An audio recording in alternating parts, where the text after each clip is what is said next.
what's like, we've hired a lot of people that don't really have any experience in this, because we found people from all walks of life that have a background in accounting or design or statistics or business consulting or whatever, and they just happen to mesh well with this type of work, and it's really a creative problem solving role. That example I gave earlier, about like, hey, like you have to have a gut feeling about what the machine's doing. You have to have a gut feeling about confidence and accuracy. So there's like a certain way that I think your mind has to be able to solve problems to succeed in this type of role. But also you have to have the statistical and math acumen to be able to like do the work and understand what it is, plus the communication element of it, that like you write good headlines and you understand what a good advertisement looks like. So it's a really weird thing. And I think that you can find those people anywhere as long as you can like cultivate them and train them.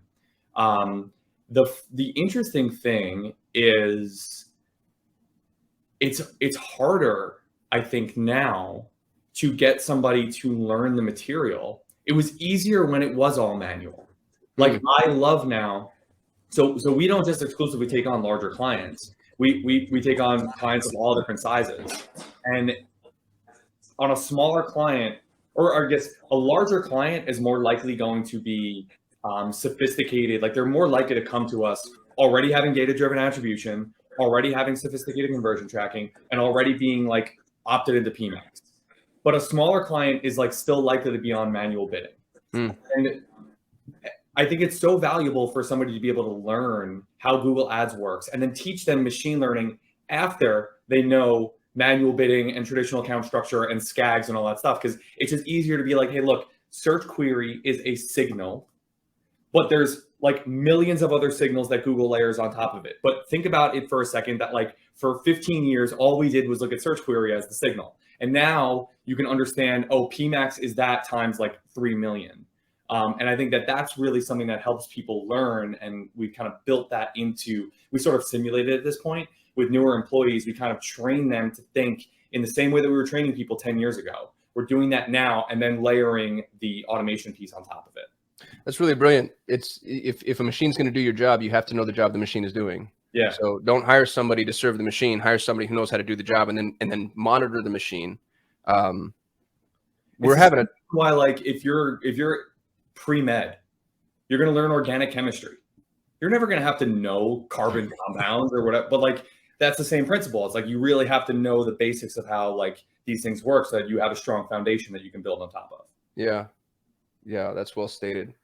My favorite employees are all entrepreneurs, and my favorite place to hire is from we all do courses. We do some coursework, not to your degree, but we hire people that have their own business, their own e-com site, and they're trying to make it work. And I like them because the way that they approach the mechanism is with a goal in mind. And if you approach the mechanism to do a job, I feel like it's a flawed expectation, because you have a tool now and you're like, all right, I've got a hammer. Let me go find nails. And that's a scary place, I think, for anybody to, now you're just going to run around smacking things with your hammer. And regardless of the output, you're like, well, I used my hammer. I did my job. I like people that have approached Google Ads with, I know what I want it to do, because that begin with the end in mind. It changes the way they use Google. And sometimes Google's not the answer. And sometimes it's us telling clients, hey, you need to go find, go influencer, go strategic partnerships, go organic. And so I like zooming out of just the marketing mechanism and talking about, the endeavor at play. And you already touched on this a little bit, but you have to think outside of just ads. You have to think about the business and the goals. And, you have to know rough economics and supply and demand and all stuff that media buyers just didn't need to know 18 months ago. It wasn't as relevant or as important. Yeah, absolutely. What do you think is, and I love that. Like we've hired a few people here that were entrepreneurs or ran their own agency for a little bit. And it is so interesting to see that they think at a higher level, or they just think at a different level than other individuals, for better or worse, right? Like there's a lot to be said for that as well. What do you think is the main thing that, like, someone's 3 to 6 months into the job and they're doing good work and they come to you and say, I want to grow within the organization. What are the things I need to learn? what do you think are the things that you're like having people go out and take courses on or read books on? Measurement. We put everybody through. Yeah, it's so important, and everybody's bad at it. You know what's really sad? I had Chris Mercer on my YouTube channel. Do y'all know Chris? Measurement marketing. I think he's the most important voice in marketing. I had Chris on my YouTube channel. It was an hour-long interview. It was the best interview I've ever done in my entire life. He gave so much value, nuts and bolts value. I recently had Tom Breeze out on my YouTube channel, and he goes, "Oh, your lowest retention across all 400 videos was this Chris Mercer interview."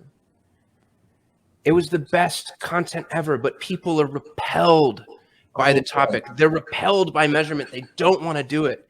And so I think if for a marketer, if there's anything that you can learn or know, it's measurement. It's how do we know this is working? But nobody they want to do creative. They want to do targeting. They want to do, like big picture.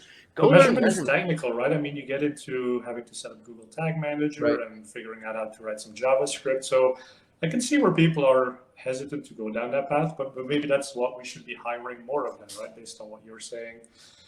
So that makes total sense.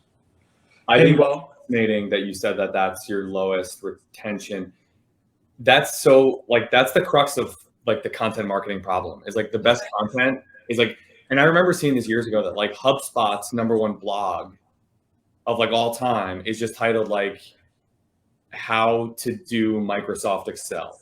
That has just literally nothing to do with what HubSpot's value proposition is. The best book I've read in probably the last 3 years is called How Brands Grow by a guy named Byron Sharp. It's very technical. It's it's kind of boring, but it's absolutely brilliant. And it's the sort of thing that I wish every single marketer read, but they don't because it's not written by a guru. It's not fun to read or talk about. You really have to be in a quiet room going through these concepts, and it's something that completely changed. There's a bit of measurement layered in there, but it's more about some higher level thinking about strategic branding. But I agree, and it's why aren't more people reading this? And it's oh, because it's hard and it's technical, and people don't want to embrace that. So I'm definitely gonna